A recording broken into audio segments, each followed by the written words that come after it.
नमस्कार friends, planet hub channel में आप सभी का फिर से हार्दिक स्वागत है। और इस बार सब्जेक्ट रहेगा मीन राशि 1976 बर्थ 1974 में मीन राशि की कैसी चाल रही होगी, कैसा हिसाब किताब रहा होगा।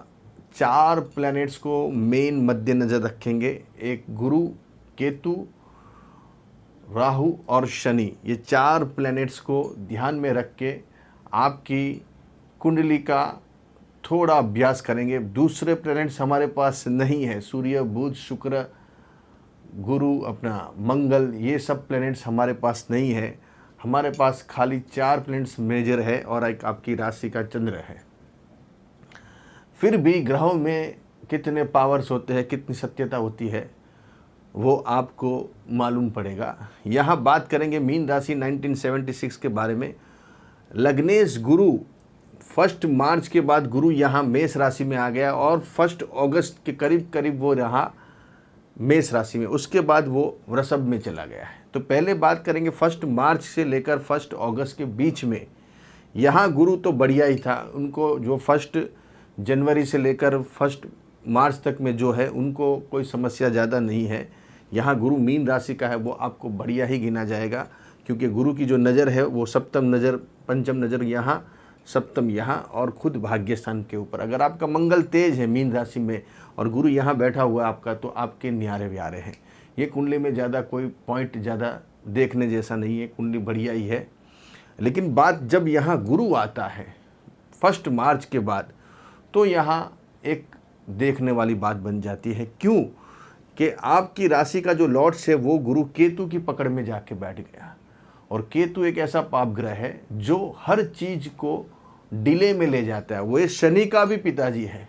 शनि तो हालांकि चलो कहीं ना कहीं थोड़ी छूट छाट दे देता है अपने को, लेकिन केतु में कोई छूट छाट नहीं मिलती है। केतु एक ऐसा प्लैनेट है कि व्यक्ति पर्सन को एकदम झटके में उसके पास से पूरा धन मतलब निचोड़ लेता है। उसके पास जो भी बचा हुआ है, पैसे यहाँ आपके पास आएंगे नहीं, और पैसे आएंगे तो भी एकदम से अलुप हो जाएंगे।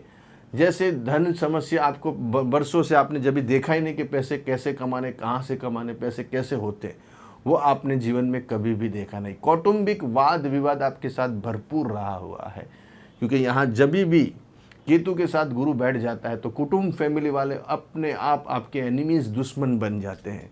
आपने कुछ किया नहीं, आपका कुछ फॉल्ट नहीं, फिर भी जैसे पूरी फैमिली आपके अपोजिशन में जाके बैठ जाएगी, आप एक साइड हो जाओगे, वो पूरी एक साइड हो जाएगी। तो जब भी गुरु केतु के साथ होता है तो एक चंडाल योग का निर्माण करता है। अगर आप लेडीज़ हो, आप स्त्री हो, तो आपको ये बहुत सहन करने को आएगा। आपकी शादी ब्याह में बहुत मतलब ब्रेक आएंगे, डिस्टर्ब आएंगे, रुकावटें आएंगी, आपका कोई फॉल्ट निकालेगा, ये ऐसे है वैसे है, इनका कुछ पॉइंट है, मतलब जो आपने सुना नहीं कभी, वैसे आपको सुनने मिलेगा आपके बारे में। तो यहाँ अगर स्त्री है तो स्त्री को शादी ब्याह से लगती चीज़ों में बहुत समस्या आएगी, पढ़ाई लिखाई में समस्या आएगी, आपकी जो याद करने की शक्ति है वो भी आपको लगेगा मेरे पास एक मेमोरीज जो है वो भी धीरे धीरे मेरी ख़त्म हो रही है, वैसी आपकी हालत हो जाएगी। यहाँ धन की समस्या, कौटुंबिक प्रॉब्लम, वाद विवाद, झगड़े, कोर्ट कचहरी के लफड़े, संतान मुश्किल से हुई है तो संतान आपकी अपोजिशन में जाके बैठेगी, संतान से आपका कुछ न कुछ वाद विवाद होगा, वो आपसे एक दूरी बना के रहेगी, एक डिस्टेंस रहेगा। संतान के पीछे आपको बहुत सहन करना पड़ेगा, सेक्रीफाइस देना पड़ेगा, भोग देना पड़ेगा, और वो देने के बावजूद भी आप दुश्मन बन के उनकी नज़रों में कांटे के जैसे चुभने लगोगे। तो ये कैसी बात होगी। तो लेकिन यहाँ तो ग्रह है, ग्रह अपना काम करता ही है। और बिजनेस में कोई अचानक से बहुत बड़ा घाटा हो सकता है, नुकसान हो सकता है, बहुत बड़ी समस्या आ सकती है, ऐसे यहाँ ग्रह निर्देश कर रहे हैं। इसलिए यहाँ 10th हाउस का स्वामी और पिताजी दुश्मन, सास दुश्मन, बोले मेरे साथ इन्होंने ऐसा किया, ये किया, आपके ऊपर अपयश, बदनामी का आरोप आ सकता है, ऐसे एलिगेशन लगा सकते हैं। इसलिए यहाँ बहुत शादी ब्याह में भी बहुत रुकावटें, पार्टनर जो मिला उसमें भी समस्या, उसमें भी बहुत तकलीफ़ें आपको देखने को मिली। पार्टनर से अनबनाव हुए, पार्टनर से मतभेद हुए, मनभेद हुए। यहाँ राहु अष्टम स्थान में बैठा हुआ है। अष्टम राहु व्यक्ति पर्सन को चलते चलते नीचे गिर जाता है। गाड़ी, वाहन, व्हीकल्स तो आपको बहुत सोच के समझ के चलाना पड़ेगा, क्योंकि अष्टम राहु आपको बहुत सारे एक्सीडेंट योग दे सकता है। आपको ससुराल में कहीं ना कहीं आपके साथ किसी की बनेगी ही नहीं, आप बनाना भी चाहोगे तो भी वहाँ वाद विवाद अपने आप आपके साथ खड़े हो जाएंगे। वो लोग ने आपने कुछ बिगाड़ा नहीं, फिर भी आप वहाँ दुश्मन के जैसे लोगों के सामने प्रेजेंट होंगे। तो यहाँ ससुराल में दरार आएगी, अपने कुटुंब फैमिली भी आपसे विरुद्ध हो जाएगी। चलो ससुराल वाले तो आपके दुश्मन है, वो तो नए लोग हैं, नई आपकी जानकारी लेते हैं, आपसे नहीं बन रहा है, वो अलग बात हो गई। लेकिन अपनी फैमिली भी आपसे दुश्मन के जैसा व्यवहार करती है, आपसे कोई अच्छा व्यवहार किया ही नहीं। और आपकी कौटुंबिक जो प्रॉपर्टी है, आपके जो पैसे लेने को निकलते वो भी पैसे आपको नहीं मिलते। तो इनसे वाद विवाद करके झगड़े करके आपको उल्टा से नुकसान ही हुआ है। तो यहाँ पंडित जी, सर, गुरु जी, ये ऐसे ही रहेगा कि जीवन में मूवमेंट आएगा? ऐसे नहीं रहेगा। हर चीज़ की एक लिमिट होती है। अभी जैसे यहाँ गुरु आया है तो आगे जैसे यहाँ गुरु का एक भ्रमण खत्म होगा, फिर धीरे धीरे आपकी राशि को एक बल मिलेगा, एक पॉइंट मिलेगा, फिर जाके आपका हिसाब किताब चालू होगा। फिर जैसे यहाँ से राहु, अभी जो गोचर में राहु मेष राशि में चल रहे हैं, फिर यहाँ मीन में आएंगे तो फिर थोड़ी राहत शांति आपको महसूस होगी। फिर शनि का भी जो भ्रमण है वो भी धीरे धीरे आपको अच्छा फल देने के लाभ। कुंभ में शनि जैसे आएगा, यहाँ से शनि निकल, अभी तो आप बहुत 2.5 साल 3 साल से तो समस्या मीन राशि वालों की इतनी है कि पूछो मत। बेचारे कहीं ना कहीं टेंशन, फिक्र, चिंता, खास करके ये जो कुंडली है 76 वाले, उनको तो बच्चों के पीछे वो पागल हो गए। बच्चों ने उनके पीछे इतना खर्चा करवाया, इतना नुकसान, इतना पैसे गए कि पूछो मत। और हालांकि वो आपके साथ कोई अपयश, बदनामी भी बच्चों के लेकर आपको मिल सकती है। उनको लेकर आपको कितने प्रॉब्लम सहन करने में, कितनी समस्या आपको झेलनी पड़ी। अगर जन्म का आपका कोई ऐसा ग्रह बलवान नहीं है तो यहाँ समस्या आ सकती है।